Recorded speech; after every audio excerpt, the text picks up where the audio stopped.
Bismillahirrahmanirrahim. Assalamualaikum warahmatullahi wabarakatuh. Alhamdulillahirabbil alamin. Assalatu wassalamu asrafil anbiya'i wal mursalin sayyidina wa maulana Muhammadin wa ala alihi washabihi ajmain, amma ba'du. Alhamdulillah, kita ucapkan puji dan syukur kehadirat Allah yang mana pada hari ini kita diberikan nikmat sehat sehingga kita dapat melaksanakan sholat zuhur berjamaah. Dan alhamdulillah juga pada hari ini kita sudah melaksanakan puasa hari yang ke-8. Ini adalah nikmat yang tidak ada bandingannya karena kita telah menemui bulan Ramadan. Mudah-mudahan kita bulan Ramadan akan datang juga akan menemuinya. Amin ya rabbal alamin. Selawat dan salam kita curahkan kepada junjungan kita Nabi Muhammad SAW, kepada sahabat, keluarga hingga pengikutnya akhir zaman. Pada kesempatan ini izinkan ulun menyampaikan kultum yang berjudul adalah istighfar harian yang sangat disenangi oleh Allah Subhanahu wa taala. Nah, sebenarnya istighfar ini adalah mungkin semua kita melaksanakan. Yang utama habis sholat zuhur. Nah, kita semuanya melaksanakan. Namun ada istighfar yang ada kelebihannya yang Allah berikan terhadap kita. Ada beberapa ayat atau dalil yang disampaikan oleh Allah tentang istighfar, yaitu surah Al-Quran surah Al-Ahzab ayat 41-42. Ya ayyuhalladzina amanu dzkurullahu dzikran katsira wasabbihuhu bukratan wa asila.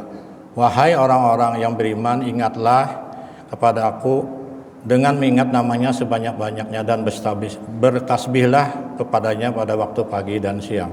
Nah, sini sudah jelas dengan ayat Al-Ahzab ini. Ternyata kita hari tidak ada waktu luang sebenarnya kita beristighfar. Dari pagi sampai tidur itu sebenarnya beristighfar. Kalau kita ingin tahu bahwa semua makhluk Allah itu beristighfar, tumbuhan dan lain-lain juga istighfar. Malah kita kalah dengan makhluk-makhluk Allah yang lainnya. Ada seorang profesor dari Amerika, orangnya non-muslim. Ternyata beliau ini meneliti tumbuhan. Nah, dengan alat yang canggih supersonik, ternyata tumbuhan itu ada getaran dengan alat tadi. Namun orang Kristen tadi ini tidak bisa menerjemahkan getaran yang sangat luar biasa, per detik itu ada getaran. Nah, getaran inilah yang membuat penasaran profesor tadi. Kemudian sudah didiskusikan dengan berbagai macam ahli, ternyata tidak bisa menemukan apa sih maksudnya getaran yang terjadi dalam tumbuhan tadi. Nah, kemudian profesor tadi itu menemui seorang profesor Islam. Nah, disinilah profesor yang non-muslim tadi dijelaskan bahwa itu adalah getaran bahwa zikir kepada Allah. Nah, jadi getaran zikir kepada Allah itu ternyata tumbuhan itu tiap detik.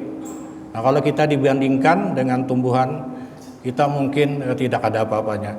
Mungkin salah satu hadis yang waktu Rasulullah lewat di kuburan, ada 2 kuburan Rasulullah berhenti. Kenapa wahai Rasulullah? Karena kuburan yang 2 orang ini disiksa oleh Allah. Kenapa? Hal yang sepele. Kenapa biasa beristinja tidak berbasuh, yang satunya gibah. Nah, lalu Rasulullah mengambil perapah daun kurma dengan menanamkan pohon kurma yang masih basah. Nah, jadi ternyata tumbuhan itu berzikir kalau masih hidup. Nah, kenapa mungkin ada larangan juga di kuburan itu? Sebenarnya kalau ada tanaman di kuburan itu jangan ada beberapa ulama yang menyatakan bahwa tanaman itu berzikir, jadi jangan dihabiskan. Kalau kuburan itu jangan dibersihkan sama sekali. Kenapa? Karena tumbuhan itu berzikir. Nah, mudah-mudahan dengan zikirnya itu kita meringankan kita mungkin di alam kubur. Kemudian salah satu zikir yang sangat disenangi oleh Allah adalah yang biasa kita lakukan. Sebenarnya kita lakukan sudah habis sembahyang. Yang satunya lah la ilaha illallah wahdahu la syarika lahu lahul mulku wa lahul hamdu wa huwa ala kulli syai'in qadir. Nah, ini kita baca 10 kali habis sholat kebiasaan. Cuma mungkin posisi kaki kita jangan berubah waktu akhir. Jangan berubah, jadi setelah itu baru kita berubah. Itu kita lakukan pagi, kemudian dan sore hari. Jadi apa? Barang siapa yang membaca sebanyak 100 kali dalam sehari, membaca la ilaha illallah wa la syarika lahu lahul mulku wa lahul hamdu wa huwa ala kulli syai'in qadir. Jadi Allah akan memberikan pahalanya sama dengan membebaskan 10 orang budak dan akan memberikan 100 kebaikan dan menghilangkan 100 kejelekan. Nah, ternyata kalau kita membebaskan 10 budak, kalau zaman Rasulullah itu kan satu budak itu dibebaskan dengan harga 9 kiamil emas. Jadi kalau dibandingkan sekarang, emas adalah seberat 31 gram lebih. Nah, kalau kita kalikan dengan 9 tadi, 9 kiamil emas, jadi berarti kita menyediakan emas sebanyak 285 gram. Jadi kalau kita kalikan dengan rupiah, itu kalau hanya satu kiamul emas itu setara dengan 171 juta lebih. Nah, kalau kita kalikan 10, berarti kita sudah 1,7 miliar lebih.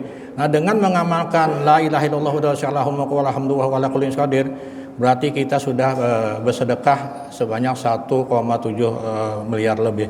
Bayangkan dengan la ilaha illallah wa la syarikalah lahul mulku wa alhamdulillah wa ala kulli syai'in qadir, luar biasa Allah membalas dengan kebaikan-kebaikan yang ada.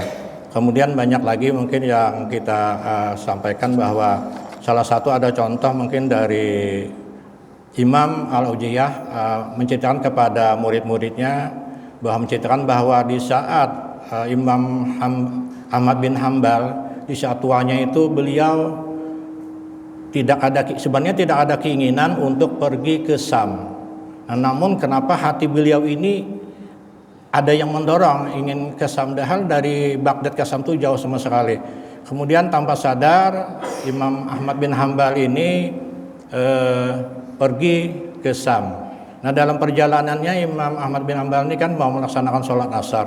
Nah, setelah melaksanakan sholat asar, Imam Ahmad ini lagi mau melaksanakan sholat maghrib dan isya. Nah, setelah selesai, beliau ini karena tidak ada tujuan, mau istirahat di masjid, namun dilarang oleh marbut masjid, tidak dibolehkan tidur atau menginap dalam masjid.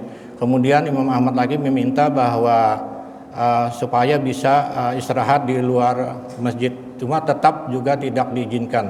Nah, kenapa? Setelah itu adalah melihatlah seorang tukang roti, dengan tidak sengaja melihat tukang roti tadi kepada Imam Ahmad. Sebenarnya tukang roti tadi tidak tahu bahwa itu Imam Ahmad. Nah, kemudian karena melihat tadi Imam Ahmad tadi diusir, kemudian tukang roti mempersilahkan ke rumah beliau untuk istirahat. Namun yang di sini Imam Ahmad melihat bahwa tukang roti ini mulai mengerjakan adonan itu tidak lepas dengan istighfar. Jadi beliau apapun yang dikerjakan dia beristighfar. Kemudian Imam Ahmad ini bertanya kepada tukang roti, apa manfaatnya engkau melakukan istighfar setiap apa yang engkau kerjakan? Jadi kata tukang roti tadi adalah, setiap apa yang kuinginkan terkabul. Nah, kemudian Imam Ahmad tadi lagi bertanya, apakah dari istighfar tadi ada yang belum dikabulkan oleh Allah? Ada, wahai Syekh. Kemudian apa permintaan yang belum dikabulkan?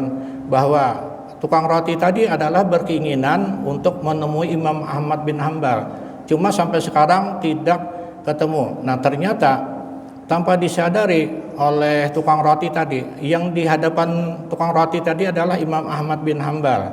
Nah, ternyata istighfarnya inilah yang meringankan langkah Imam Ahmad bin Hambal menuju ke Sam tadi. Sebenarnya tidak ada rencana sama sekali, cuma karena kekuatan istighfar inilah Imam Ahmad bin Hambal ternyata menuju Sam. Nah, dengan istighfar jualah ternyata marbut masjid tadi mengusir supaya jangan tidur di masjid. Ini adalah Allah telah memberikan kemuliaan orang yang beristighfar. Ternyata dengan istighfar ini semua keinginan dikabulkan oleh Allah Subhanahu wa taala. Jadi banyak istighfar lagi yang lain, mungkin la ilaha illallah ada sebagai kunci surga. Kemudian la ilaha illallah adalah nanti penghalang kita dalam alam kubur. Jadi dengan istighfar kita insyaallah, sebenarnya kita ini semuanya ini istighfar, baca Quran istighfar, kemudian sholat juga istighfar kan. Apapun yang kita kerjakan mengingat Allah, karena dalam sholat kan kita mengingat Allah.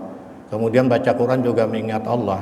Jadi kata Ustaz Hidayat, ada seorang anak buta kan, umur 3-4 tahun, penghafal Quran, diantar ke tempat gurunya. Jadi apa keinginannya? dengan tahfiz tadi, dengan baca Quran. Cuma berdoa kepada ya Allah, ringankanlah hamba dengan hal-hal yang berdosa atau hal-hal yang mengakibatkan hamba menjurumuskan dalam masuk neraka. Jadi permintaannya bukan masalah surga.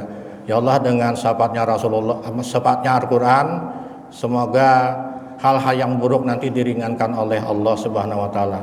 Jadi mungkin dalam kesempatan bulan puasa ini kita kan banyak waktu, semoga kita dapat melaksanakan istighfar yang paling mudah aja, astagfirullahaladzim. Mungkin yang lain-lain juga banyak yang kita ketahui, yang tadi itu, kemudian subhanallah wa la ilaha illallah Allahu akbar, ditutup dengan la haula wala quwwata illa billahi bisa. Nah, mungkin apa yang ulun sampaikan ini kebenaran adalah milik Allah, kemudian kesalahan adalah milik dari ulun sendiri. Mungkin ini aja yang ulun sampaikan. Assalamualaikum warahmatullahi wabarakatuh.